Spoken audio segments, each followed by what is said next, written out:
So today we spent a lot of time talking about how to manage a program through your organization and how to work most effectively and how to implement a program like this about supply chain management. We talked about change and we talked about leading change. And I think I asked Aaron before to put up that diagram that we've put up a few times before, because really to build on the themes, we've been talking about all the different departments that when you're implementing a program like supply chain management or supplier pre-qualification, there are so many groups that you have to work through. And at the top left, there's the executives. And, you know, in the spirit of, hopefully you've gotten to know me a little bit. I really do care about this company very much, and I greatly value the relationship and the trust that all of you have given and put in BROWZ. And this is something that I think I personally wanted to give everyone here an opportunity. I don't know how many of you have access on a day-to-day basis to speak to the CEO or to speak to your board members, to get their perspective on how to best implement programs, what their expectations are of all of us, and how do you work most effectively? How do you lead change in an organization?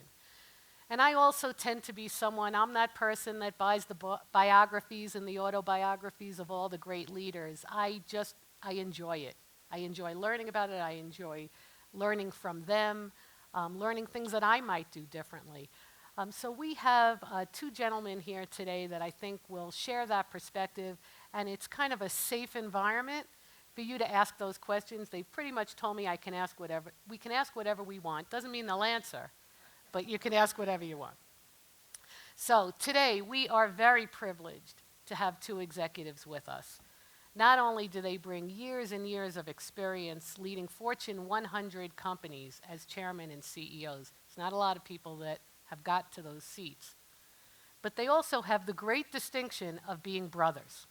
We're not quite sure that anyone else has ever done that. Richard Brown, who's currently chairman of the board of the Chemours company, the recent spin-off of all DuPont's chemical businesses, and he's also the chairman of BROWZ. You met him this morning, and really been a fabulous chairman and mentor for me personally during my time here, and probably one of the draws for me to join the company as CEO.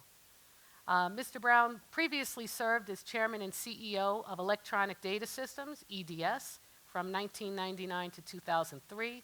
Prior to EDS, Mr. Brown led Cable and Wireless as CEO, headquartered in London.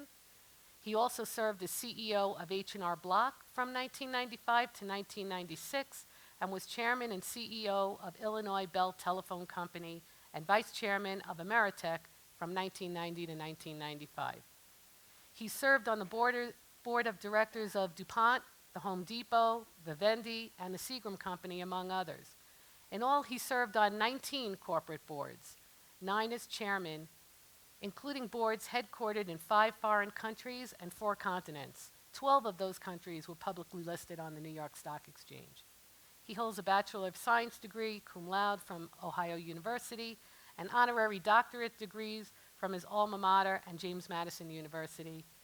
He's also been a member of the Business Roundtable, the Business Council, the President's Advisory Committee for Trade Policy and Negotiations, the U.S.-Japan Business Council, the French-American Business Council, and the President's National Security Telecommunications Advisory Subcommittee, Committee. And Greg Brown is Chairman and Chief Executive Officer of Motorola Solutions.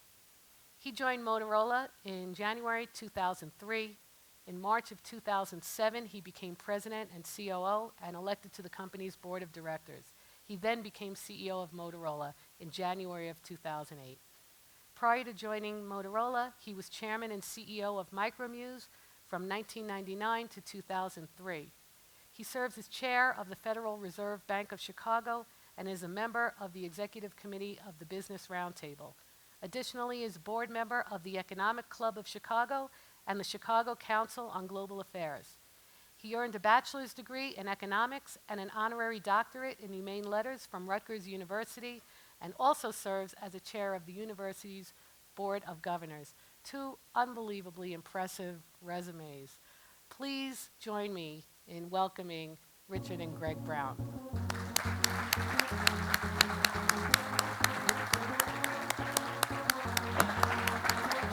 They're right behind you. Thank you. Okay, thank you. Mom would have loved that bio. I told you it'd be fun. So, Oh, boy. look, these guys have heavy resumes, so I'm almost afraid to ask them a question. But Turn her mic off. But I did figure this is a rare opportunity to hear from two brothers, and they've each led Fortune 100 companies and been CEO and served on boards. I really wanted to start, and maybe we could get to know them a little bit. Maybe ask a few personal questions. They said it'd be okay, so I'm going with it. And I'll really start with that question of, nature versus nurture, because I'd like to know what went on in the Brown house when you were growing up. It's unusual to have two brothers do this, but what happened? Did you have parents or grandparents that were leaders in business, and this was kind of predestined for you? Did they encourage you for this direction? Greg, I was going to put you on the Okay, spot fine. first, All if right. that's okay. He's trying to push it off on me. So there's 5 of us. Dick's the oldest, and I'm the baby. And our dad was a middle school math teacher and ran a part-time owner of a hardware store, and Mom stayed home. And I think that it was a home where the door was always open. We never locked our doors, right? And people would Till come. we got robbed one night. That's actually true, but for the most part, right? Everybody would. Everybody would come and go, and so a lot of conversation. Dad was a principled, tough, articulate disciplinarian, and Mom was the eternal optimist. So they were a good complement. But Dick is 13 and a half years older than I am. So my first memory of Dick really. And I know I don't look it. We'll come back to that. But I literally remember being at Ohio University in this gymnasium, whatever the field house is called, and my mom and dad said, "Psst, psst, psst, that's your brother," at the podium, and he was the valedictorian of Ohio University. That's the first memory I have of him, because he left for college when I was 3 and a half. But Dick was a very successful executive at AT&T. My other brother, Bob, worked at IBM. And my 2 sisters are in New Jersey, but that's kind of the context, and you could pick it up from there. No, that's well said. Great point. Our father was a strict disciplinarian, and by today's standards, he might have grazed on the edge of abuse. He'd whack us hard if we got out of line, but he expected us to do our jobs, to do what we said we would do.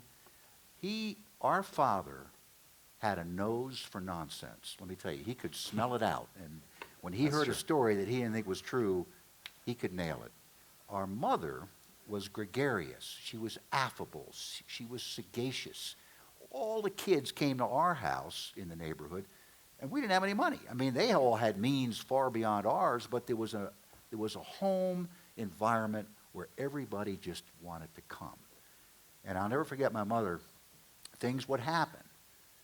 And she, I said, this went wrong, Mom, and I don't think it's fair, and I didn't get to. She said, don't come crying to me. Don't come crying to me. Get up early tomorrow morning, get back out there, and get it done. And she just had an incredible belief that her children could conquer anything. She was sunshine, blue skies. Mm-hmm. The only misadvice she ever gave me was that she insisted that I go into politics and be a U.S. Senator. It took my wife, Chris, and her clear thought to say, you're not going near politics. But we had a great household, and I never knew him growing up. I was off to college before I really knew him. So, but it was that kind of a family where we had a lot of fun. And by the way, Dick, so as he was in college, and I'm growing up a little bit, 6, 7, 8, 9, and I kept hearing, Dick is the president of this, Dick is the general manager of this, in a good way. He's got a job in Saudi Arabia, and I thought, wow, he's unbelievable. And my other brother's at IBM. So he was a role model for me into getting interested in business. I was an econ major in school, but at the time, Dick worked for AT&T, Bob worked for IBM, and then they were the Apple and Google of their time. So I did my homework, they're both successful, and I thought, I want to work for one of those companies. Now, another little footnote, I'm the baby, and I was born on my mother's birthday, which I loved, because he wasn't. Now, so Dick is this, Dick is that, he's this, that, board of this, chairman of that. And my mother said, you know, Gregory, this was early on, you were a veil baby. I said, what's a veil baby? She said, a veil baby is a baby that's blessed. The baby is born in the embryonic sac that's not broken. And she said, you were born on my birthday, and you're blessed, and you're a veil baby, and I know great things for you. He heard that story and said, a veil baby in the sac? That choked off the oxygen to his brain. So we had this little true story. So Sorry. not competitive. No, but, we're not. But okay, so you're both being very humble here. And it sounds like you grew up in a fun household and you were both kind of driven. But something gets you to the boardroom of a Fortune 100 company. It's something. It's something in your character. It's something about your leadership style. Some people are creative. Some are get-it-done kind of leaders. So help us to understand, what was it about you that got you to that position? What was it in your leadership qualities? And maybe, Dick, you could. Well, I've been asked this, and frankly, and I have to be careful here, we grew up, we couldn't even afford to own our own home with 5 kids and a father who's a 5th grade teacher and a mom who stayed home. But we had a loving family, long marriage. It was a strong household, but it was a poor household, really. And one of the things I said to myself early on is, I love my mother, I love my father, I'm grateful for what they do for us, but I am not going to grow up and live like this. I'm going to make something of myself. And I don't know what it's going to be, but I'm going to, and it was just, I was driven from a very early age to do something. And then I was determined to give back to the family when I was of a means enough to do it. But I always believed, that, and our mother was one to preach to us, don't worry about failure. Others will worry about it for you. Get out there and do what you can do. Be the best at what you can be. Don't worry about failing. You'll surprise yourself. And I never did worry about failing. And I knew action would change things. I believed in people. You don't get things done unless you're benefiting from the help and support, the advice and the guidance from other people. Don't ever think you do it alone, because you don't. And I was fortunate, but I just wasn't afraid to fail. Yeah, and I think that my dad always taught accountability. So you do what you say what you do. You're on time. We always, manners, treating people with respect, the notion of equality, it was fundamental, and it was done through example. And I think that between the two parents, there was an installation of we really can do anything you want to do. You should be proud of who you are, proud of where you're from, proud of this family, proud of the community. And Dick's right. Mom was not a self-doubting person. And she would say, Gregory, put those shoulders back, shine those shoes. You can do this. She was our biggest fan. And it was just, I never really I didn't think about failing either.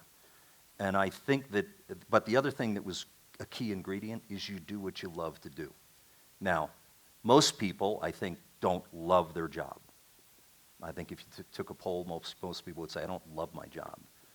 But I think that the thing I remember with Mom and Dad is your job is what you make it. Nobody has the perfect job. Nobody has the perfect boss. Nobody has the perfect board. Doesn't happen. It is what you make it. And I think those are the qualities that just, I don't know, it made us to believe that we could do things. And by the way, there wasn't failure. So if you did well, great. If you made a mistake or you had a shortcoming, you'd move intact and learn from it. It was just a very good environment. Thank you. So we've learned a little bit about you personally, and we thank you for being open about that. Interesting.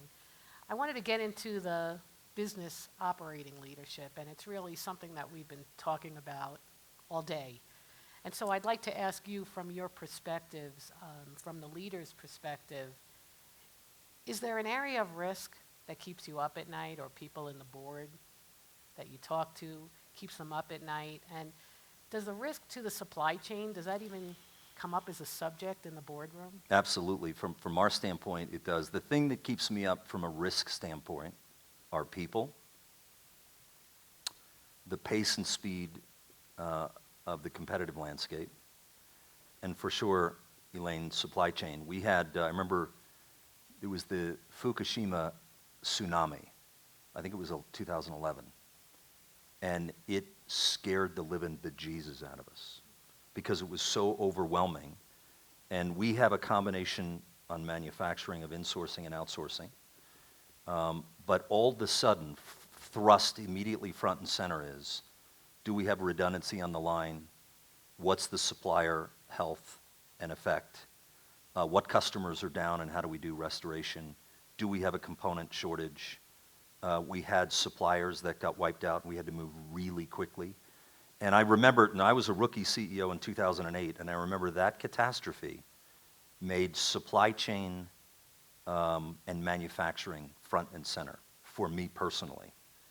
And I mean, boards do three things: strategy, risk, and succession planning. Those are the three things that boards primarily do. So what BROWZ does is fundamentally key from a business continuity, compliance, contractor management, that does, absolutely. We talk about it rigorously in audit every single time. We just outsourced a plant in Penang, Malaysia. We announced it a week ago. There's about 1,100 people at Motorola that will move to a company called Sanmina. So we look at load balancing, supplier continuity, parts. Sometimes as we go into a quarter, we don't know which deals will close. So we have to work with suppliers and manufacturers to pre-build orders in the US, orders in the Middle East. And depending upon when they sequence and come in, we have to make sure the supply chain can turn it around on a dime in 24 or 48 hours notice. That's interesting. Dick? And I would only add briefly, Greg said it well, in the boardroom nowadays, boards have committees that do nothing but focus on risk. And I made a note when Jerry this morning, ESPN, Jerry, somewhere here is Jerry, but he mentioned that companies are self-insured. And many of the companies are, you know. Greg's is, others are, DuPont is. And so when you get in an environment like we're in now, where things can go wrong, and when they go wrong and a supplier's involved or a third party's involved, the kinds of bad things that happen are incredible. Look at this ship that got stuck in the Hurricane Joaquin. Okay, now, all the cargo's lost, 33 lives, most importantly, are lost, and we hear that the engine failed. Did they do routine maintenance on that engine? Did they have insurance? Was the staff well trained? You go down the list of 100 things, and all of a sudden, that company is looking at billions in liability, just like that. It can strike you out of the blue. And one of the things I'm mindful of is the fact that more and more the plaintiff's bar goes after companies like ours. And DuPont just had, and my company just had a case for an environmental issue where a woman claimed she got cancer. And the jury awarded her $1.6 million in compensatory damages for a cancer that's now cured. And we still allege it and maintain it never came from the chemicals we had.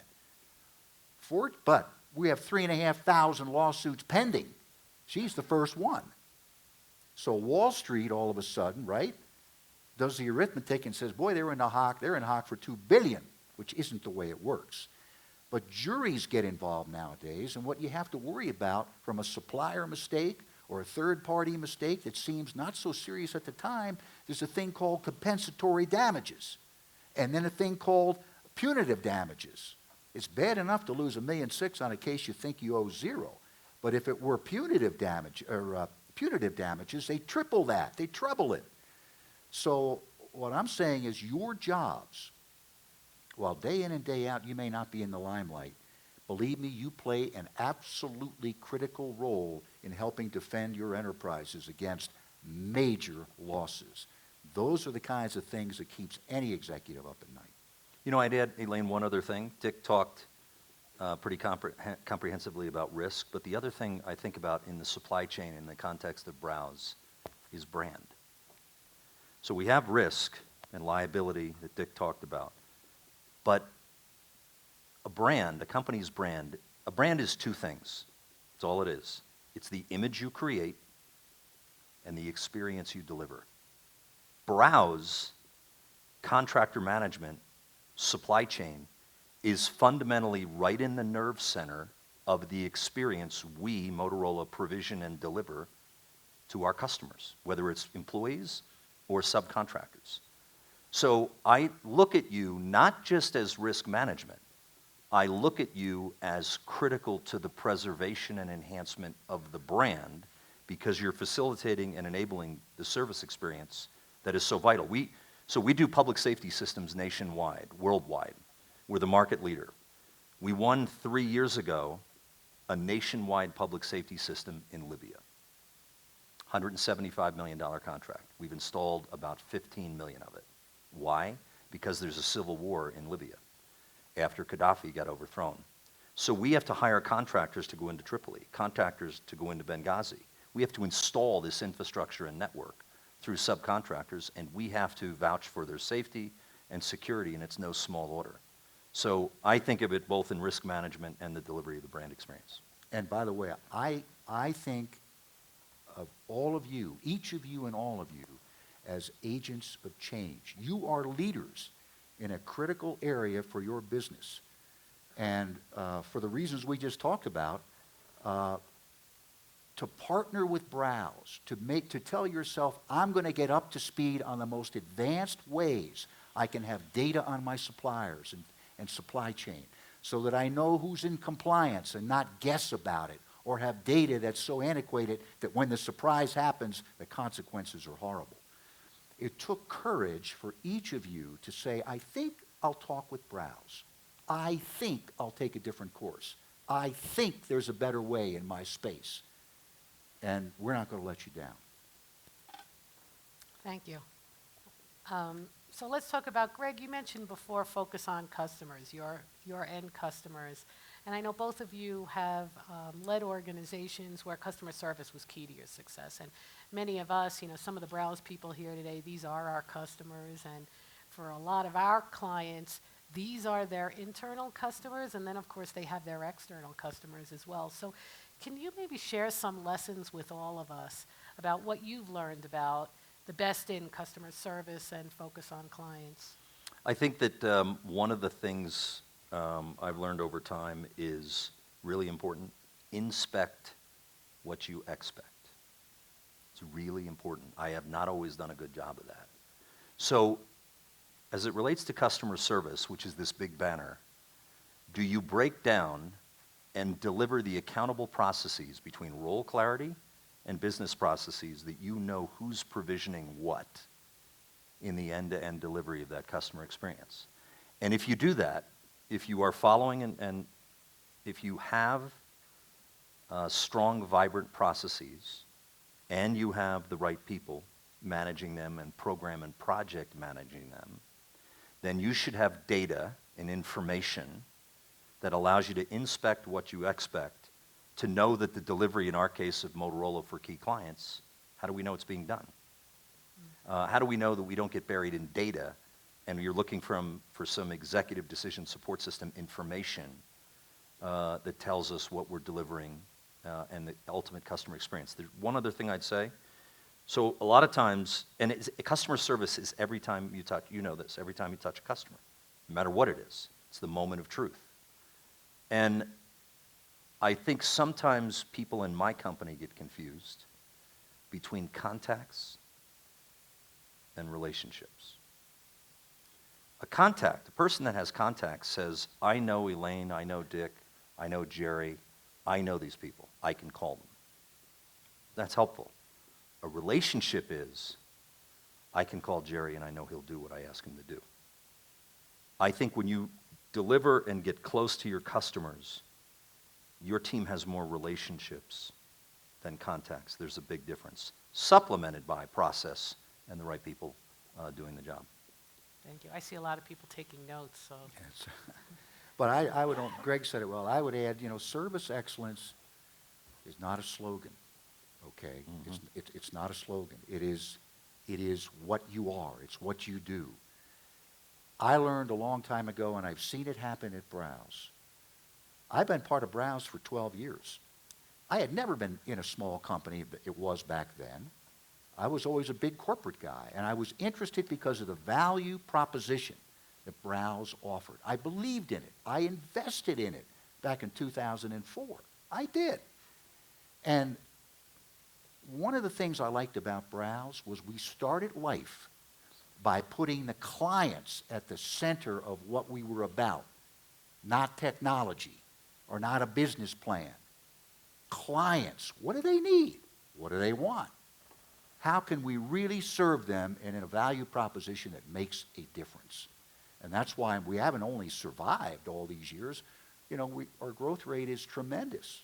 About 99% of the companies I can think of would love our growth rate.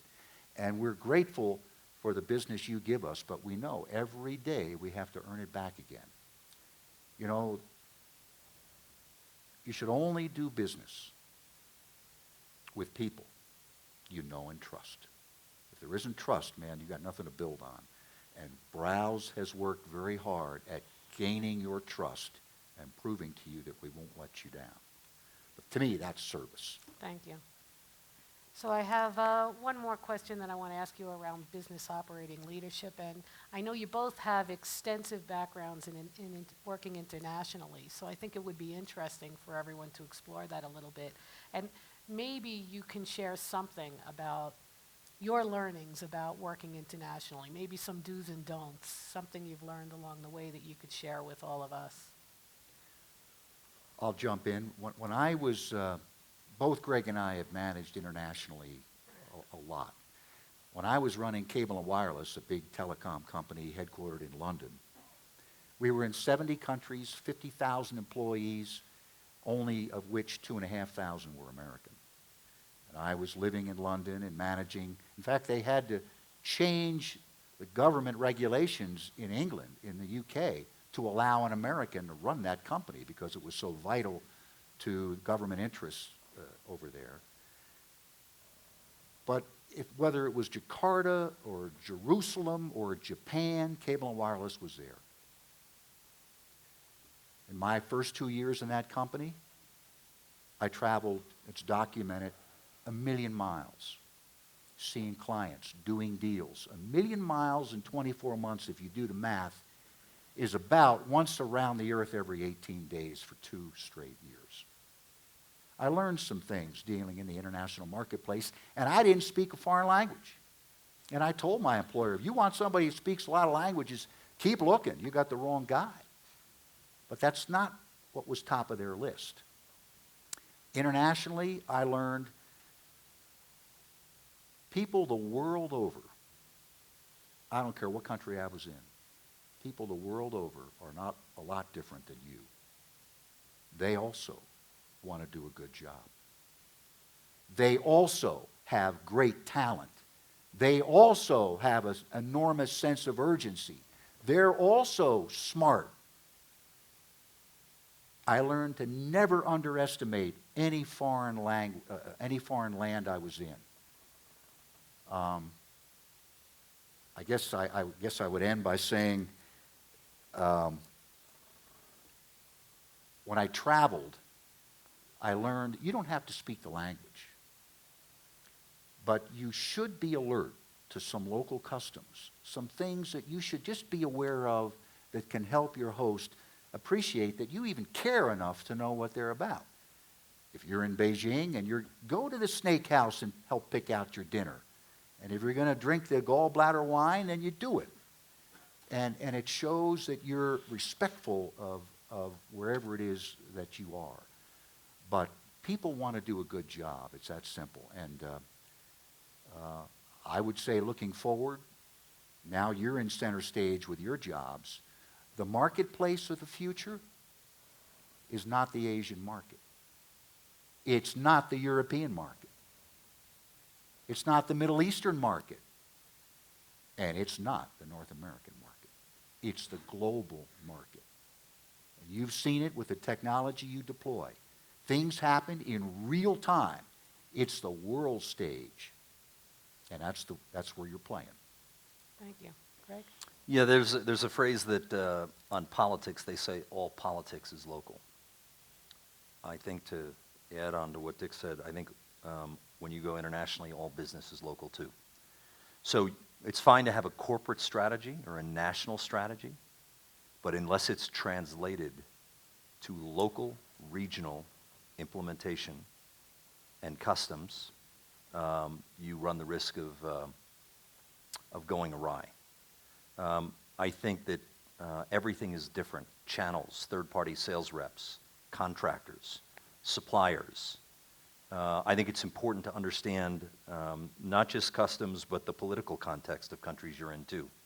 And that doesn't need to mean you need to be a political expert, but if there's an election, what's GDP in the country that you're in? What are the top 3 challenges that they have? And it's, to Dick's point, moving at breakneck speed. So I think that I also believe it's better to have, all things being equal, local or indigenous leaders of the region if you can. There are some markets you can get away with an American or a Brit, but generally speaking, it's better to have a Middle Eastern person in the Middle East, a European in London or Paris or wherever your headquarters are. But again, it's and this is where we went off too on Motorola. We had these product strategies, features, pricing, and we didn't do enough grassroots marketing on the implementation, price sensitivities, competitive differences, even country to country. I can't remember the country I was in, but to Dick's point of custom, I remember, I don't know, it was 2 or 3 years ago, and we were sitting in a conference table, and through a translator, the customer said something affirmative, and I said, "Thank you very much," and I went like this. And the person next to me took my hand down, because in that country, that meant F you. And I didn't know that. I said, that should have been in my briefing notes. But he didn't see it. He didn't see it. He didn't see it. But it's important that there are little things you can and can't do, that the slightest thing you could end up offending somebody in a way that's exponential. Very quick, one last point. I learned, and when I was with my colleagues, we were doing a lot of deals at Cable and Wireless and EDS internationally. Billions and billions of dollars in deals in every continent. And somebody asked me once, you don't speak any foreign language. How does this happen for you? And I learned the secret ingredient to doing well on the international stage, especially in deal making. And it was that the most important ingredient in success after establishing trust is quite simply frequency of contact. You can't really be a good friend and a trusted friend with somebody in Jakarta if you see them once every other year. It doesn't work. So you got to get out there, and it takes time, but do it. It'll pay dividends. Thank you. So let's talk a little bit about change, because we've spent a lot of time on that. And as I think we've learned today, everyone in this room is a leader of change. I think you've said it before. If you're implementing a program like this, these are the leaders of change. So what advice can you give all of us about leading change, and maybe even if you're willing to share some successes and even some challenges or failures that you've had along the way so we can learn from those lessons? I'll jump in real quick. it's a topic Greg and I talk a lot about. The businesses I went to change. I went to fix them. Now, I made mistakes. Some got fixed and stayed fixed. Others drifted back. It's not an easy job with a big enterprise to change it. You know about change because that's what you do. I kept hearing, I heard over and over again, especially in academia, people fear change. You know, people fear change. And I watched my people and I worked with our leadership and executives, and I never found that to be true. Never. I never met people that feared change. What they feared was the unknown. Unknown. Because almost all the change in your life, when you think back on the big stuff, I'll bet you it turned out really well. But you were anxious in the process because you didn't know where it was going to go. You're involved in change in your companies.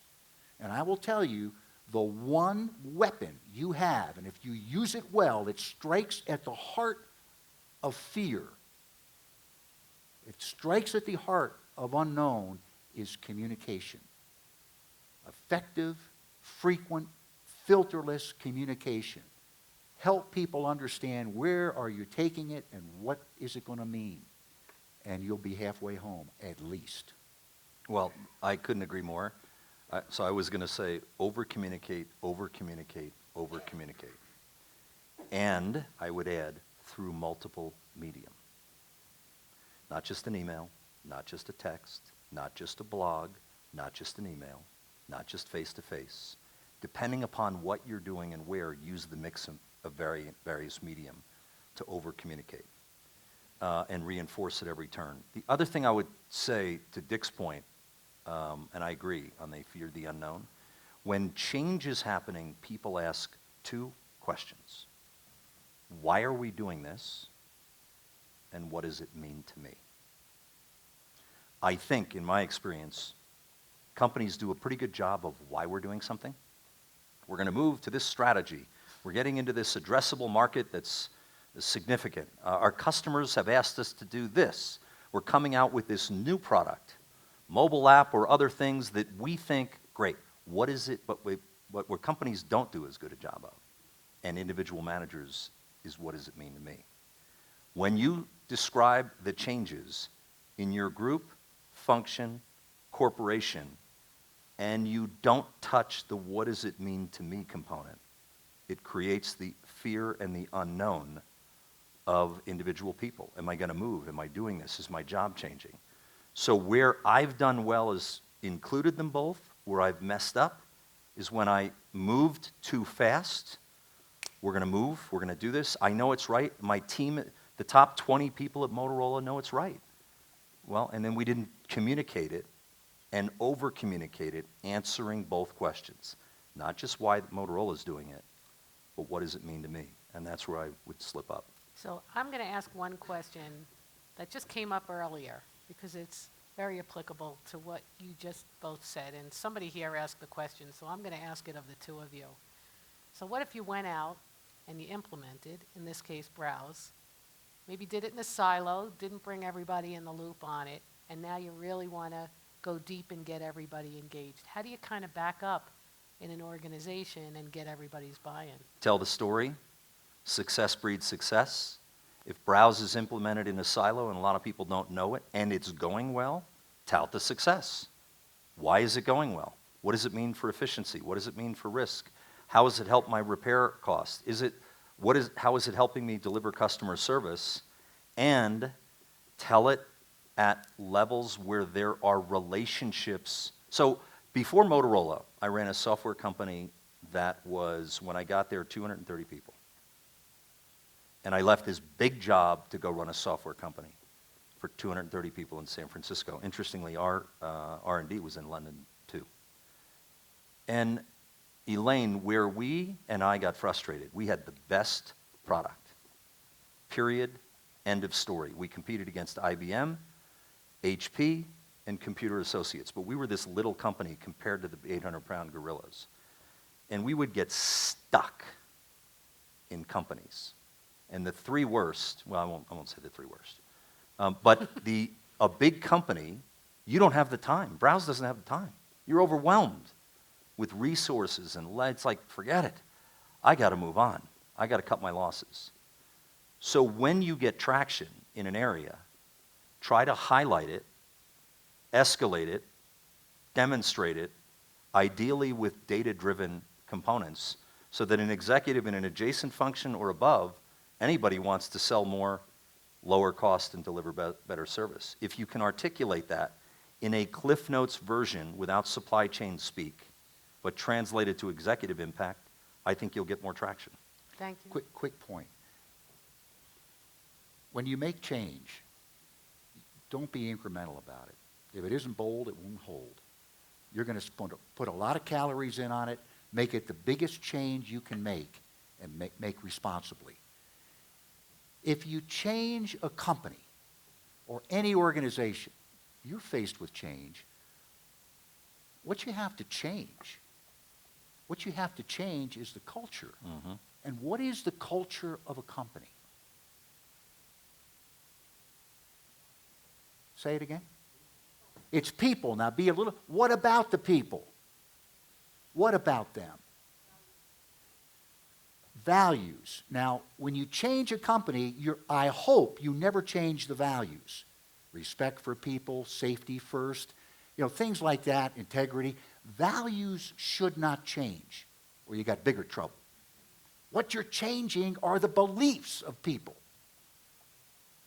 A culture of a company is the behavior of its people. And their beliefs run their behavior. I went to a company once. I was brand new to the company. I won't name it. And everybody was anxious about Dick Brown because they didn't know who the heck I was. And I came from a long way away. And I called a meeting Monday morning. I said, 7:30, I want the top 20 executives of the firm, international, in a boardroom with me. They all come in there. I shook their hands. We made some small talk. And they wanted to know about me. I said, well, I'll make it simple. I believe in action and urgency. Only action changes a business, and if you're not fast, you're falling behind. In this marketplace, in this day and age, you got to have speed. Now, who around this table doesn't agree with that? Guess what? They all agree. And I said, smart people. I said, do you believe it? Not just agree, do you believe it? Oh, yeah, Dick, we do. I'm so glad to hear you say this. The other management didn't believe that. We're so happy. Action, urgency. You believe it? Yes, I do. Okay, good. I said, look, we got to get going. We've been in here over an hour. I want you to do me a favor. I want you to take a piece of paper when you leave here, and I want you to write down the 5 most important things I have to do to change this company as chairman and CEO, and put them in priority order. The things I have to do to make the thing change. And then I want you to write down the 5 things that you have to do in your job to change. You get it back to me no later than the end of the week. This is Monday morning. What do you think happened? 18 of the 20 turned it in Friday afternoon. The old saying, what you do speaks so loudly, I can't hear you talking. And in your roles, I know there are times where you're just going to have to cut through it and not take for granted what people say. Measure what they do. So on that note, I'll ask you a tough question. Oh, geez. Some of our clients said the same thing when they said, why did you start a program like this? And they had executive support behind it. They had the board behind these decisions. They said, go and do this. Go address the supply chain. They had that. But then there's conflict in an organization. I think it was referred to, I heard a term a few times this morning, the resistors. What do we do with the resistors? How do you deal with the resistors? So my question for both of you is, you're in an organization, you want to get things done, you want to get done quickly. There is conflict in how to get it done or whether to get it done. Mm-hmm. And is that healthy? Do you see that as healthy, or do you see it as a sign of trouble in an organization? So I think that creative tension or conflict is healthy. You show me an organization without conflict and falling in line, And I would say you call them resistors, I call them passive-aggressive. I have another term I won't use here. But I think it's really important. Sponsorship is great, but you have to keep the connective tissue. Once the board or whomever sponsors the program, keep the connective tissue of measurement. So I think that, I went to Motorola in the beginning, and I was there for a few months, and I said, holy cow, I don't think I'm going to stay. This was before I was CEO. I joined in 2003. And had senior leadership meetings, and we would spend 2 days, 3 days, and we would talk about invention and technology. CDMA, Wi-Fi, 802.11, GSM, T1, T3, and Motorola is such an engineering and innovation thick culture, but we never talked about customers. We never talked about results of how divisions or products were doing.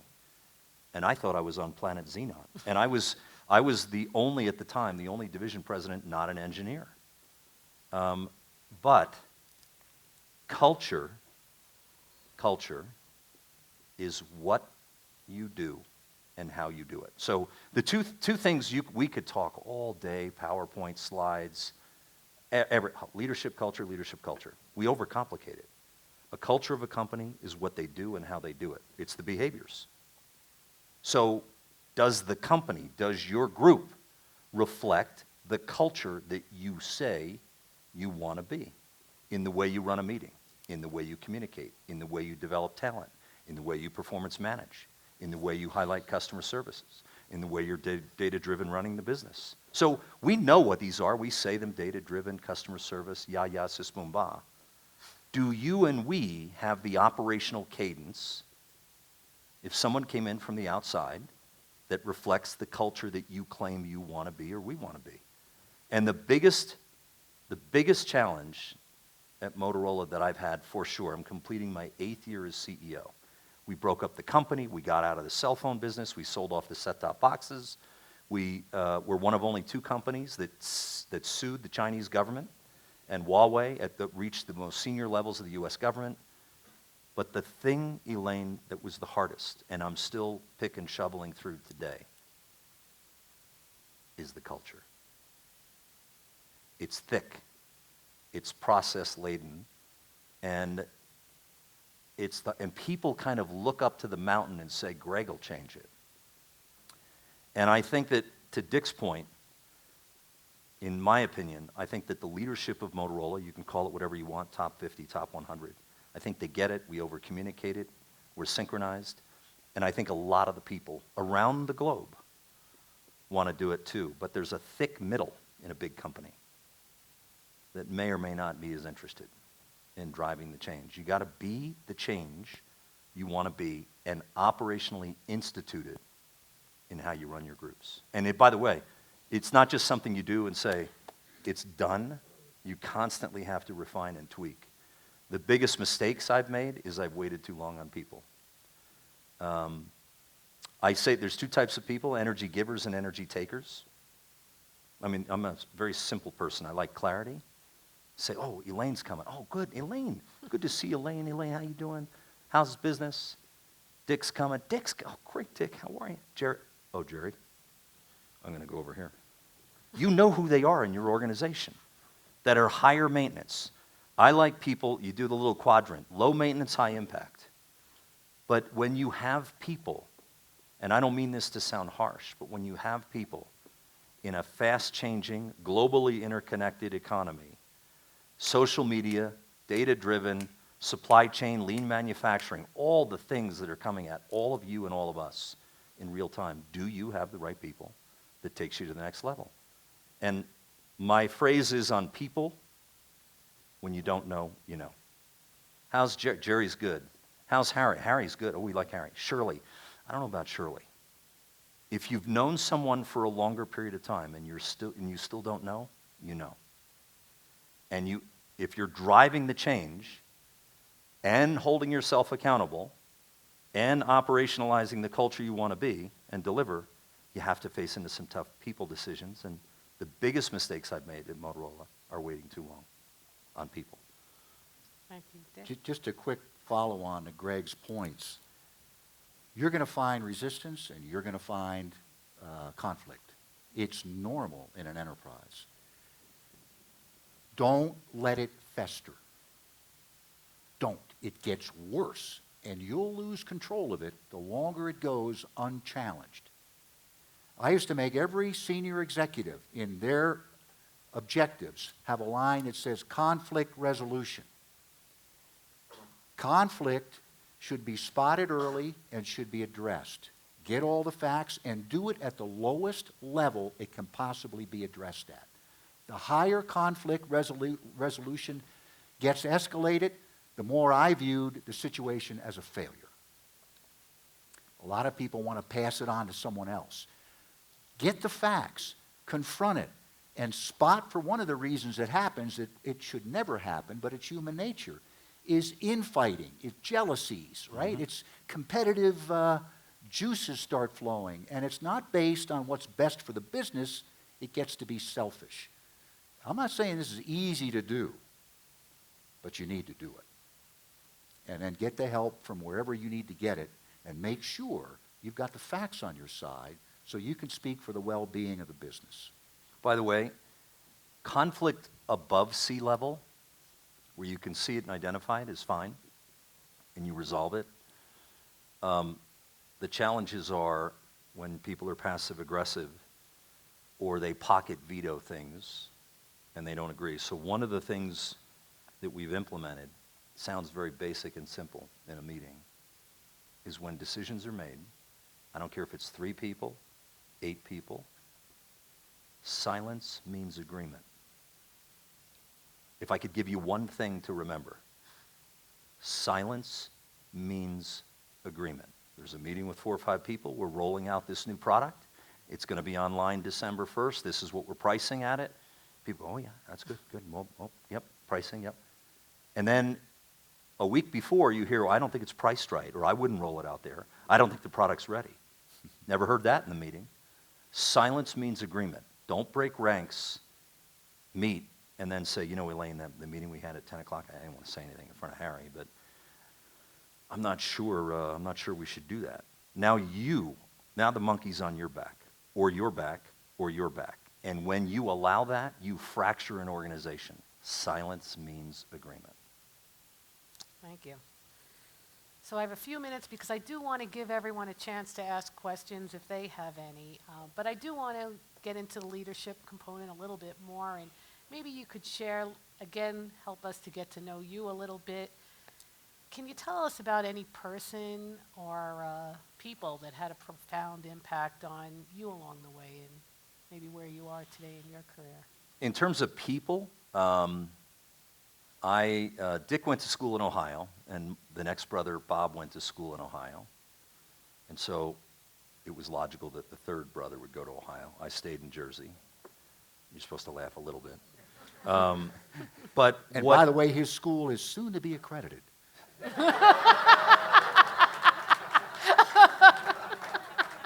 Nice going. That's great. That's very offensive that was the biggest laugh. So I went to Rutgers, which is fully accredited. You're in trouble. But when I think of people, I try to take the good characteristics of people I've learned with along the way. By the way, I also believe you'll learn more from a bad boss than you will from a good boss. So if you're in a situation where you don't like your boss, don't be a victim, number one. And number two, and I mean this sincerely, capture and itemize what not to do. It's just as important. My economics professor at Rutgers, I stumbled into an econ class, and I didn't know what I was going to major in. I kind of liked business, AT&T, IBM, the brothers, but I didn't know what my major would be. And Professor Robbie Gutman just was unbelievable. He took this complex subject, translated it for me, and I became passionate about economics. I think Dad and Mom. Dad's principles. Dad wouldn't ask you to do anything that he wouldn't do himself. very common principle, but, and Mom was you could burn our house down, and my mother would say, tomorrow's another day and the sun will be up. That's the way she thought. She didn't get slowed or distracted. She never said anything bad about anybody either. My father did, but my mother didn't. I think of different bosses who were, there was a general manager in Detroit. He was brutal. He was so smart, and he wanted me to be as smart as well. He taught me preparation, so I could never go into his office without being really prepared. There was another boss in Milwaukee and then Chicago who said, Brown, 80% the person, 20% the job. So sometimes we look for HR or finance or supply. Let's get the supply chain expert. Let's get the finance expert. Look at the athlete. Sorry to use a sports metaphor. Look at the strategic agility and the adaptability and the behaviors. Not always, and you could teach them other attributes within a function. So I've learned from everybody kind of along the way. I think in terms of CEOs, Fred Smith is the founder of FedEx. I've spent a reasonable amount of time with him. What I love about him is I don't know how much is he's worth, 3 or 4 billion. He built that company from dirt. He's as proud of it today as he was when it started. He knows it cradle to grave. He doesn't care about the nonsense and the money and the press clippings that go around him. He's all about FedEx and everything in the delivery of FedEx. Passionate. He's authentic. Those are my thoughts. Thank you. Just to follow up on that, we didn't rehearse this, but Fred Smith, I don't know Fred as well as Greg does, but when Fred, and he told me this, when Fred Smith turned in his paper at Harvard, the business case for doing something called FedEx, his professor gave him a C on the paper. And it helps cement something I learned along the way in business. Don't be seduced by smart people. Don't be intimidated about how bright somebody is. Being bright nowadays is the price of admission. You're all bright. You didn't get here because you're stupid. You can think for yourselves. You can figure things out. But so many people I've heard say, gee, you know, Sam's really a star because he is so bright. Earn your way. Let's see your results. Put that brightness to work. In my case, certainly Mom and Dad, I guess if you want to really get a good head start in life, if your children, I would say the best thing you could do is pick the parents you have. If you could do that, you'd have a good head start. But I don't believe leadership is genetic, despite Greg and I being up here. I agree with that. I don't. I agree. It can give you a head start, but you got to get there on your own. It's what you learn, it's what you do, it's how you believe. For me, it was my 6th grade English teacher, Mrs. Titus. Nobody in high school really impacted me, nobody in college, but my 6th grade English teacher, Mrs. Titus, who was a good friend of my grandmother, taught me not to be afraid of writing. She taught me how to construct a fundamental sentence. What's an adverb, and what's a verb, and what's a noun? And in my career, I could not have done what I did unless I was able to be confident in writing, in communicating, verbally and on paper. But she's the one that gave me early confidence that you can communicate well, Dickie. And I guess the other one was a boss I had. I won't go into, he's still alive, he's almost 90. This is the toughest boss I ever had. The toughest, and I had a lot of them. And what he taught me was, put your standards up here and don't bend. If there's one thing a CEO does, or somebody leading an organization, set the standards and pick the right people. You do that, you're halfway home or more. And that boss taught me, he taught me about human nature, but he also taught me about high standards. He was tough, but boy, to this day, I'm talking about him. You know, to Dick's point, I totally agree that it's not the cards you're dealt in life. I really believe this. It's how you play the hand. It's not what you're dealt, it's how you play it. And how you think about it. And when people don't like a situation, and they're in a difficult, and it happens all the time, personally, professionally, You either change it or change the way you think about it. Those are your only choices. I don't like my marriage. I don't like my spouse. I don't like my job. I don't like what I do. You can spend all those calories you want.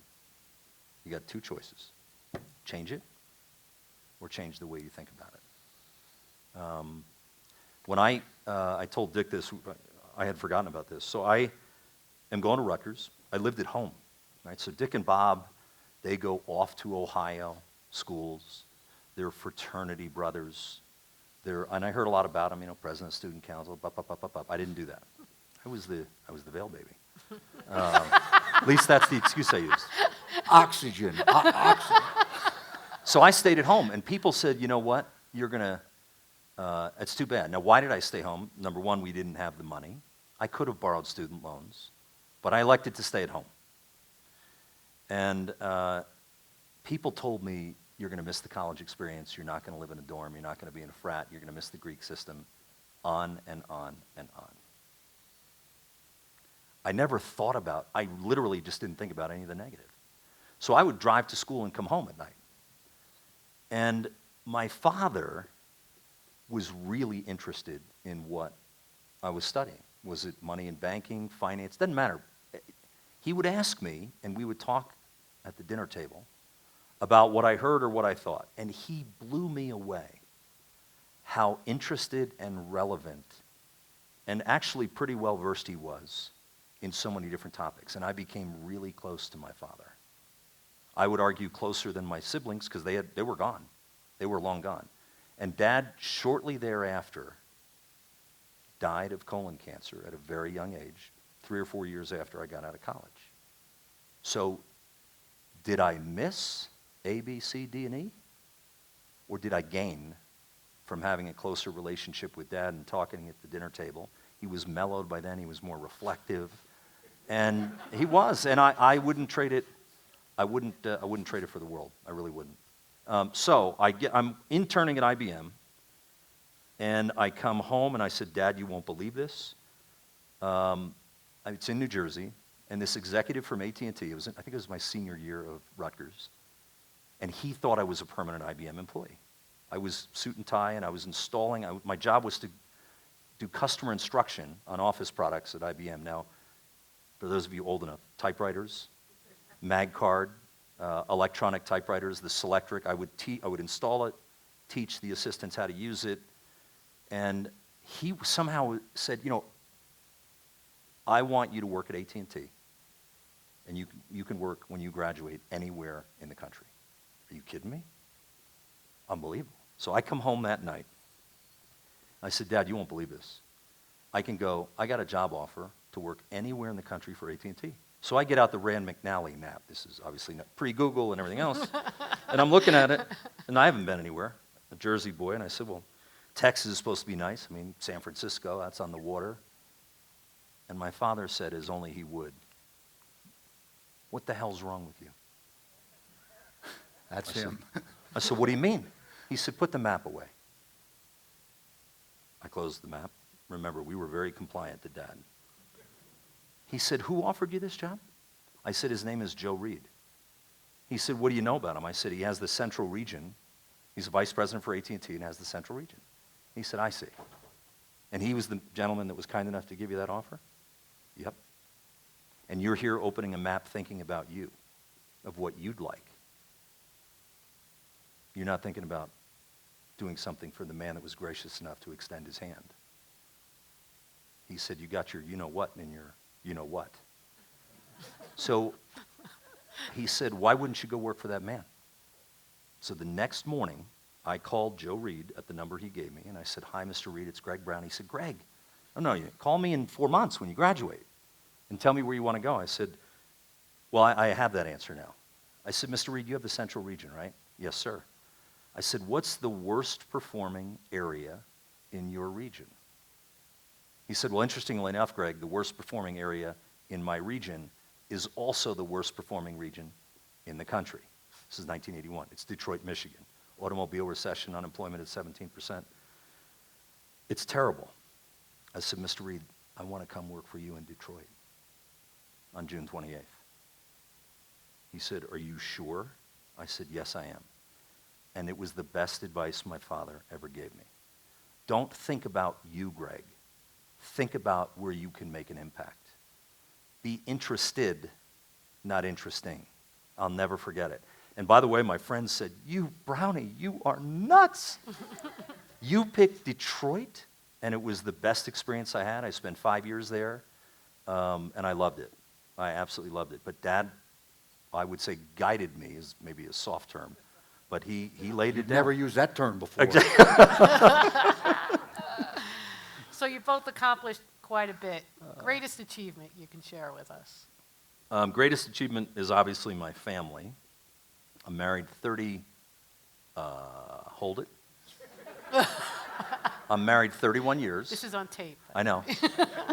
31 years, and I have a 29-year-old daughter, Megan, with 2 new grandkids, Molly, who's 2, Parker, 6 months, and Troy is 27 years old, works for a startup small software company in HR in Manhattan. But outside of personal, I think that at the end of the day, our job is to, whatever we do, whatever job we have, it's to leave it better than when you arrived. That's all of our responsibilities. It's true for our kids. It's true for giving back. You want to leave a group, a company, whatever it is you're involved with. Through your involvement, leave it better than when you got there. And leadership is taking a group of people to a spot that they would not have gone on their own without you. So I feel very proud of things throughout my career. I wouldn't say there's a crowning achievement. I've had fun every step along the way, and even in the bad times, they made me stronger and better. That's great. Dick? Greg said it well. I'd say my wife, my marriage, my kids. I couldn't have done what I did without a lot of help from a lot of people, and I certainly couldn't have done it if I didn't have a home I went home to where the environment was loving, the kids were well cared for, things were in order. It let me focus on the kind of things I had to do as a business executive. My wife, Chris, and I met in college, and we were just married last month, 46 years. So that's my crowning, I'm most proud of that of anything. Thank you. So I'm just going to ask you 2 more questions, and then I'm going to open it up to all of you. We've talked a lot about leadership, so let's kind of wrap it up if you can and tell us what are those true characteristics of the best business leaders. You want to do it? Go ahead. All right. Greg and I did talk about leadership. We compared notes just about an hour ago, 2 hours ago. And it's funny, and Greg agreed, all through my business career as a CEO, I'd travel the world and I'd have meetings like this one, large meetings, small meetings, and I'd open it up for Q&A, and invariably I would get that question. Mr. Brown, what are the true characteristics of a business leader?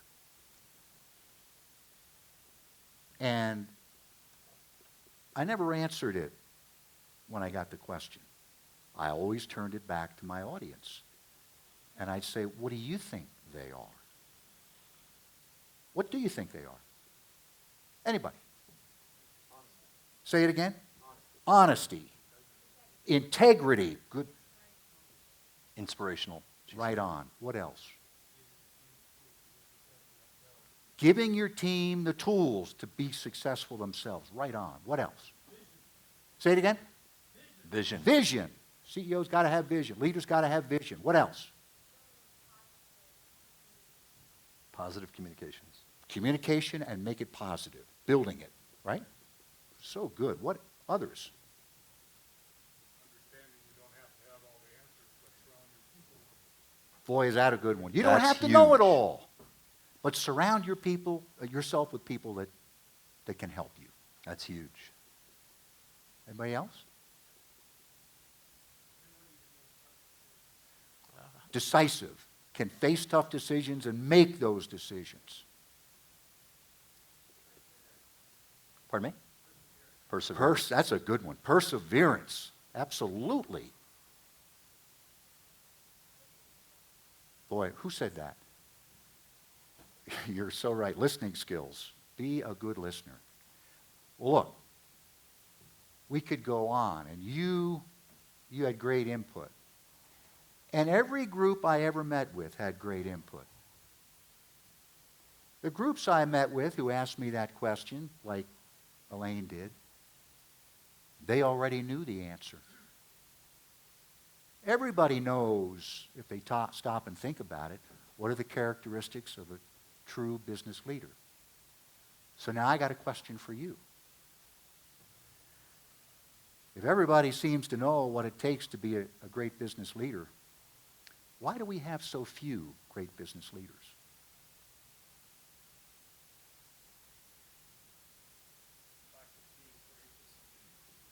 Say it again. Not being courageous. Not being courageous. There are a number of, that's a good answer. There are a number of factors, but I boil it down. Greg and I have talked about this, and it's real simple to me.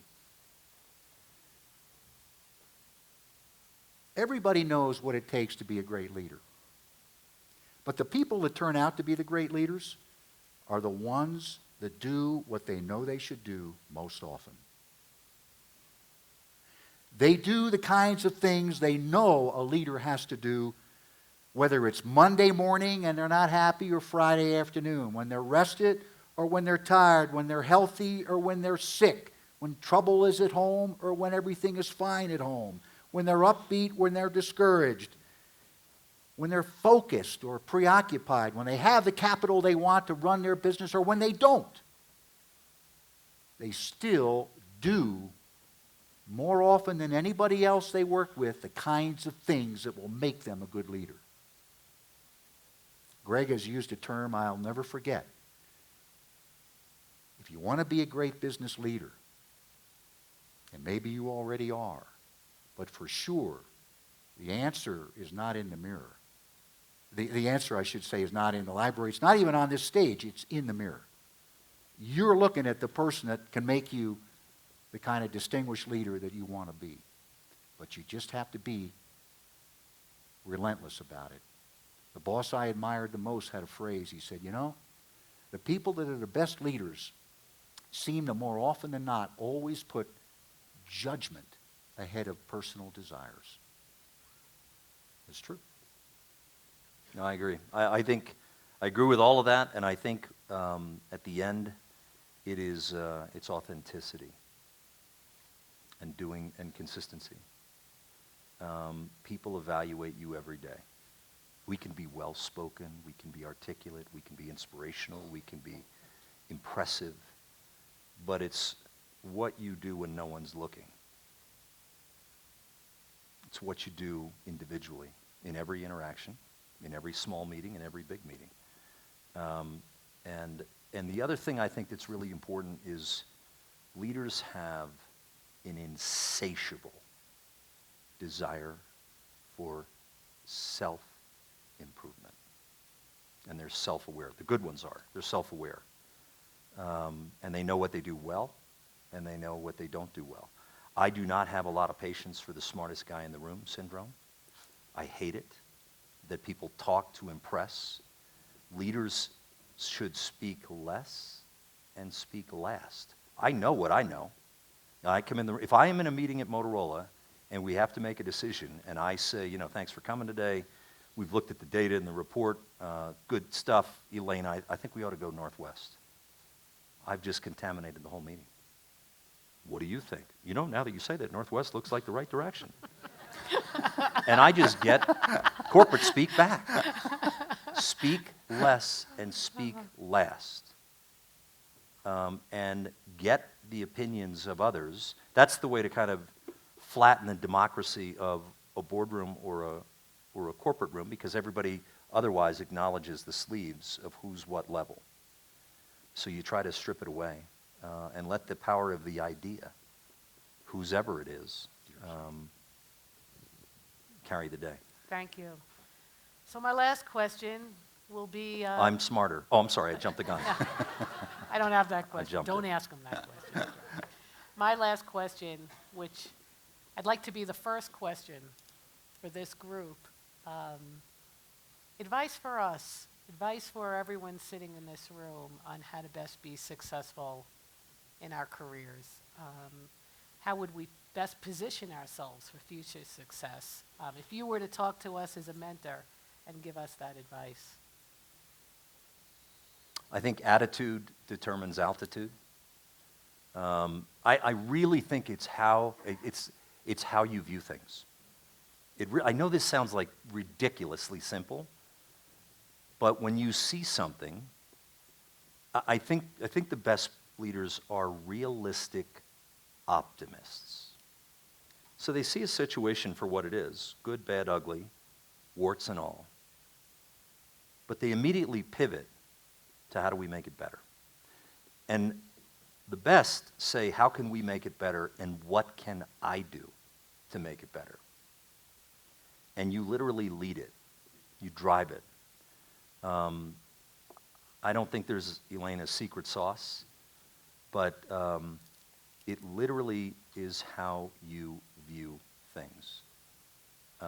Change it, change the way you think about it, stay positive. Why wouldn't you, right? I mean, you can be the kind of person that says, here's what's wrong, I'm not paid enough, this product isn't right, I don't know why we're doing this. It just gets exhausting. And we both know, and all three of us know, you can list a million things that are wrong. But when you own it, and you want to improve it, and you're excited by it, not obligated by it, you're excited by it, and you view yourself at the center of that improvement, not at the periphery, I think it's exponential in the power and the impact that you can move things. Quick follow-on on that. We talked about a lot of things that can, today we talked about things that if you think about them and you've written them down and apply them, you'll be better off. But one thing I noticed in my career about a lot of people, I'd say most people, they rarely exercised all the authority they had. It's true. And if you were to chalk out a playing field, I like to make the example, just chalk it out. Most people are comfortable right in the middle of that chalk line, which represents the true authority of their position, the things they can really do. They're safe in the middle. And when they start to drift a little bit, get courageous and get a little bit off and say, oh, I think I've never done this before. My predecessor never did. I'll try this. They get a little anxious. And when they drift towards the real edges of what they're capable of doing, authorized to do, some bad things begin to happen which build bureaucracy. You know what they do? Before they do that, and they can do it, I think I'm going to write a memo. I'm going to check on this. Boy, I'm really out here. I think I'll call my boss. Or worse yet, I think it's time to form a committee. And there are other things. They put in front of themselves barriers that don't need to be there. Get yourself in trouble once in a while. You're not going to get fired for it. Your intentions are good. I actually remember him. No, he gave me that advice early on. And he got fired. No. No, but now that you say that, and Dick's right, he said, point to me how many people you've seen that get fired for making decision or taking courage over their level of authority. Show me. And I couldn't even think of one. So coming up the ranks, there was a situation, I won't give you all the detail. We were competing against Time Warner trying to build a brand new cable TV system in Michigan against Time Warner, the incumbent cable company. Now, Time Warner, at the time, was vertically integrated. They were a cable company, so they had the coax and the copper, fiber, and they had the content, HBO and other, so they had both. Now, when you're vertically integrated, it's against the law to withhold content. When you have content and distribution, you must make that content universally available. We were building another distribution, an overlay network to compete with Time Warner.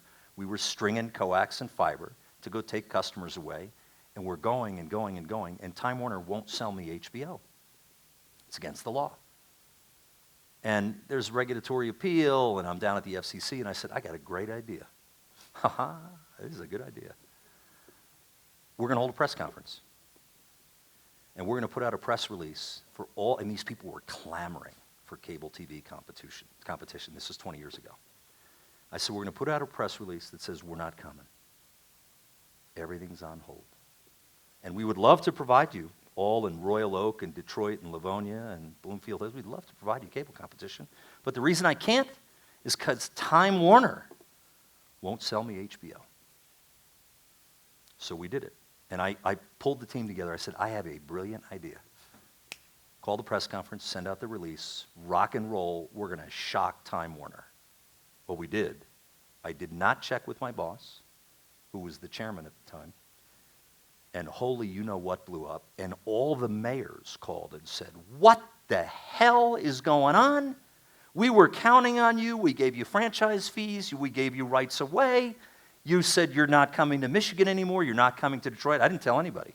I took the authority that was given to me. And then this was on the front page of the Tribune, and I was like, holy shit. And I came home, and I said, I think I'm going to get fired. I mean, this was the political backlash was huge. So my son Troy goes to get the paper at the end of the driveway the next day, and it's front page. Ameritech shocks Michigan, and we get crucified. And I'm like, you know, Dick told me this advice. The next day's paper, Greg fired. So, by the way, I did not get fired, but I was convinced. And a day went by, 2 days, 3 days. I was waiting for the call. And it was the chairman of the board. And he called me. This was a Monday. He called me on Friday. I didn't sleep. I was tortured. I'm sweating. Oh, my God. And the call comes on my cell phone. I said, this is it. And I said, Greg Brown. He said, how's it going? Seriously? And I said, it's okay. I'm really sorry. He said, for what? I said, you know for what. I became preoccupied with our competition and lost sight of our end user customer. And while I moved fast and did all the things that maybe a book would tell you to do, I didn't give it consideration. I didn't think it through. And I didn't ask the people. But by the way, I didn't even give my team a chance. I said, I have the greatest idea in the world. What do you think? They said, okay. But even that highlights Dick's point, because I didn't get fired. And he said to me, I don't need to say anything to you because I know who you are and you're harder on yourself than anybody. You already learned. It'll never happen again. I said, no, sir, it won't. So I remember that. It's still, by the way, the adage still holds, but man, I hit the guardrail on that one. That was a great story. Oh my Thank God, you. that was terrible. And then your kid sees the paper. Dad, are you getting fired? I'll let you know when I come home. I don't know. I don't know. I think so. It could be.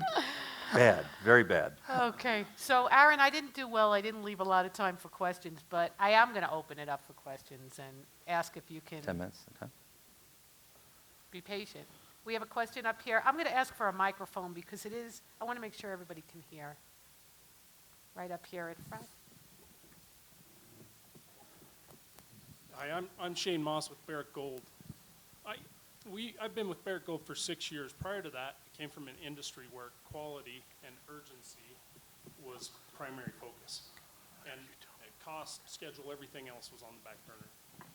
Now, moving to Barrick Gold, risk management and in particular safety driving our culture now.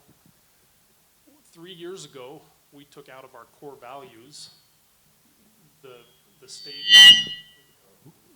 statement to work with a sense of urgency, because I don't believe we knew how to balance that with safety. Is there an answer? There certainly isn't an easy answer for us. What are your thoughts on that? It's not an easy answer. Personally, I don't agree to take out of a value structure of a company in this day and age acting with urgency. Look, it's not without its risks, and it implies good judgment. acting with urgency doesn't mean being reckless. You know, and especially in the areas that you're in, you know, you have to, I'm not going to give you the answer you want. It's not a black and white answer, but I still believe what you do, think of the consequences of not acting in areas where you could beef up the kind of safety and protective issues, procedures that we could put in place with, you could put in place with BROWZ's help. And I think you got to move rapidly with that. So you're just going to have to balance, you know, with judgment at what point urgency becomes reckless or becomes dangerous. But I rarely saw that. Now, maybe safety's a little bit of a unique area, but I don't think so. So I'll give you an example just to add to Dick's comment too. So urgency, even that word means different things to different people. But I think the speed of urgency varies depending upon the task at hand. So when I was at Micromuse, we developed a software product called Netcool. And Netcool would go into network operations centers that would monitor and manage the infrastructure of IT elements to let you know there's an alert or an alarm of something wrong. But what we did really well is we would get software good enough in a beta release, go to customers, we moved with urgency. We went to customers and said, this is a beta release. It's not fully for prime time. It shouldn't be applied to critical infrastructure, but it is a beta release, and we would put it in key customers' hands and then iterate the refinements of the software code to where it was ready for prime time. I think we moved with urgency on how we did the releases, but we worked with our customer with an urgent cadence to release that. There was other software you would go put into a data center or a backbone network that you would not do that with. You would go through more gates. You would go through more secure processes. You would go through more patches and upgrades before you would deploy it in that situation. And yet, deployed in critical infrastructure, that quote-unquote urgency could be 12 months. A lightweight beta version of the software could be 3 months. So urgency is variable depending upon the risk that the firm is experiencing. And it's the depth perception of kind of knowing when to do which one. Have another question? Yes, so first of all, I think this has been fantastic. I find myself writing furiously, and so thank you. What a great forum to just listen to people of your experience and resume. But one quick question, and then one for Greg. Well, for both of you, but really, is there a management philosophy, principle that you learned or you were taught, whether your school was accredited or not, but whether you were taught in school or before, that you have now since either changed your mind or said, this doesn't work. I would never do what was taught to me. Not number one.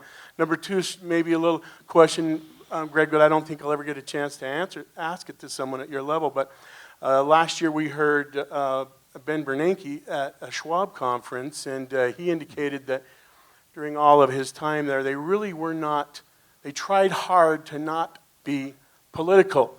I found that a little suspect. So could you could you just speak to that perhaps? So two quick So I'll questions. take the second one first. So I believe, my opinion, one of the best things about the United States is that the Federal Reserve Bank is an independent entity. It's not controlled by Congress. Woodrow Wilson launched the Fed in 1903. You can have different views, we all do, politically, fiscal, Republican, Democrat, Donald Trump, Ben Carson, Jeb Bush, Hillary, doesn't matter. But I really believe, both coming into the Fed and now that I'm chairman of the Federal Reserve Bank of Chicago, not on the Board of Governors with Janet Yellen, although we talk, the Federal Reserve's independence is one of the best things for our country. And we have different politicians that say audit the Fed and put it under congressional control based on the 7% approval rating in Congress and their decisiveness and lack of courage for finding bipartisan common ground. I would never, ever, ever, me personally, advocate putting the Fed under congressional control. In the meantime, I had extensive conversations with Ben, and I really do believe, you talk about leadership, shit, pardon me. They were in a no-win, Bernanke and Hank Paulson.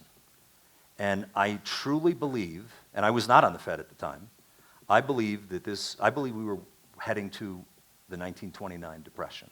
And we were probably a day or two away from Goldman Sachs and Morgan Stanley going under after Lehman. And I'm glad it was. So they bail out AIG and they say, yeah, see, they're doing that, but by the way, what people don't know is if you add up all of the bailout money that the Fed extended, do you know that all of that money has been paid back and then some? I used to be current, I think the number is a $40 billion surplus. People don't talk about that. They don't talk about that. Now, monetary policy, should interest rates be zero? That's a different issue. But in terms of the politicization of the Fed, I'm a big believer of preserving its independence. I think Bernanke, Janet Yellen, Stan Fisher as vice chairman, and some of the people, I think they get it right. And I hope and I think we will preserve it. And a lot of the narrative sound bites that people jump up and down with Rand Paul or Donald Trump, I don't care who your candidate is, I think the danger of what we do in this country is we see 140 characters on Twitter, or we see a banner on the bottom of CNBC, or we see somebody who's very articulate and good on their feet, and they communicate about this much of the full context of the situation, and we want to move it. So I think, I mean, it's a longer winded answer than you wanted. What was your first question on the? I got it. Let me take. Oops, sorry, go ahead. Let me take it. Jim, what would I do differently? What did I start out in my career doing that I think now maybe wasn't quite right? I thought that's a good question. And when I was a young buck in the business, I didn't want to make a mistake. I wanted to get ahead. I wanted to do everything I had to do just right. I took my time, I was careful, and my memory would have me be errorless. Now, I do believe in urgency. I think businesses that don't act with urgency fall behind in this world. And so one of the things I've changed about my early thinking is I've come to believe that you should beware in business of the perfect people. That's not the kind of person that's going to propel your business ahead. The cautious, careful, studying, plotting person that just wants to be right all the time. You know, I'm saying those are the people that we've got to hurry up a little bit. A few mistakes aren't bad. I mean, you know, you know what I mean when I say that, but I say that because you have to have an environment where the boss isn't going to kill you if you make a mistake. If you're earnest and trying and, okay, you flub one, you miss a call, okay, learn from it and move on. But I was too cautious in my early career. And as a CEO, I could never have changed businesses like I had to do if I was as perfect then as I was to start with. I think we could take one more.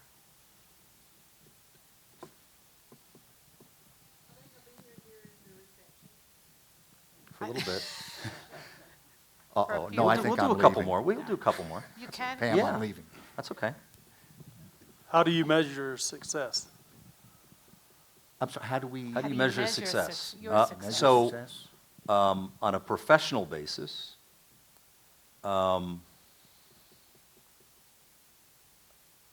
does my team believe in me as the leader? They may not like the decisions I make, but do they trust me and believe in me? Number one. Number two, do they believe that I put judgment over desire? Company first. Do you walk the talk? Are you authentic? Success, kind of more macro, raising up, is doing what you want to do, having the ability to do what you want to do, and having choices. Successful people, I think, my opinion, is liking what they do. There's nothing perfect about it, to Dick's point. There's always things. And they are comfortable with the choices they make, and they're comfortable with themselves. And when they look in the mirror, they are who they are. You're not trying to be somebody else. You're not trying to impress somebody else. I think that's success. And ultimately, it's my kids. I want my kids to behave. I want my kids to have the manners, respect, sensitivity, sense of equality, sense of hope, sense of give back. When people say Megan and Troy are really good kids, and beyond just they're good kids, but they give examples, that makes me feel very successful. I think Greg said it well. I'd say I've always tried to be fair. Now, that means a lot of things to different people, but be fair and be firm. I always had a belief that leaders get the behavior they tolerate. And sometimes not tolerating things gives you a tough road to hoe. But if you're true to your own beliefs, as I tried to be with mine, when I saw something I didn't think was right, I dealt with it. Success to me, I have a good home life. My kids grew up, looks like they're well-adjusted. They've got their own families. I see a lot of people in the world, they want to change the world, but their own home life is a mess. And I think if you're going to change the world, start with your own household. If you're successful enough there, then move to your community and then go on beyond that. I'm happy with my family, my kids. Integrity is important to me. I've had my failures. I've dropped the ball. I've given it my best. But never has anybody ever questioned my integrity. And that means a lot to me. And by the way, just to add to that, so this started with Elaine reading these glowing resumes and credentials. Glowing. Chairman of this, chairman of that, smartest of this, smartest of whatever. But don't confuse credentials and accomplishments with having plenty of failures. I could easily write a bio right now and give you the talking points of the mistakes I've made this year. I could speak an hour and a half to you on the mistakes I made at Motorola this year. And it's okay. It's okay. I mean, do I regret them? Sure. Do I wish I would have made some other decisions? Yeah. But scar tissue and mistakes, it is not what happens to you. It's how you react to what happens to you. Really important. So I agree with Dick. When you see a perfect person, run. Chairman of this, vice president of that. And they're believing their own press clippings. And they fly in the ether and they really believe that they're that significant. And you're not. And unless you're driving results, self-improving, building the team, being authentic, having fun. By the way, the other thing is, and he and I have a good one, got to have a sense of humor. Sense of humor is important. We're so serious, right? So, there's a lot of serious things. Supply chain management, monetary policy, leadership, culture, risks. But you got to, I probably do it a little too much. And he's a bad influence on me because he's very funny. But you got to have a sense of humor along the way. I enjoy that, lightening it up. Perfect. Anything else? You want? Come on, go. We'll do one more.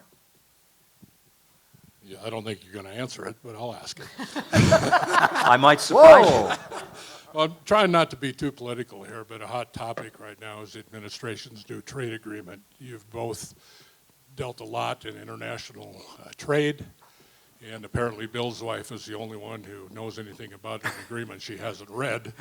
But I'm curious as to, do you have enough information to have an opinion, whether it's good, bad, or indifferent for our country, or can you comment at all? I'd comment if I could. I don't have enough information. I just don't. I haven't read it. I was better versed on it about 8 months ago. The devil is always in the details, but generally speaking, I'm a proponent of bilateral trade. And I think reaching a trade agreement with 12 countries, with 40% of the trade, where 95% of the people live outside of the United States, It isn't, Dick said it, we're a global economy. So I view a trade agreement with the caveat of appropriately constructed, of opening markets for U.S. exports with lower barriers and lower tariffs that would be good. It's opening markets for us to sell more to. Yes, we in turn have to open up ours, but generally speaking, I'm a proponent of trade agreements. Okay. Question. Bless you. Well, I'd like to thank both of you. Really can't thank you enough for your openness, for being so approachable to all of us to ask these questions that we wouldn't ordinarily have that opportunity. And really, I mean, for me, and I'm certain this whole group, inspirational and interesting. I think I saw a lot of notes being taken. So I thank you both for taking the time and spending it with us. And I'll ask everyone to join me in thanking you. Thanks, Elaine.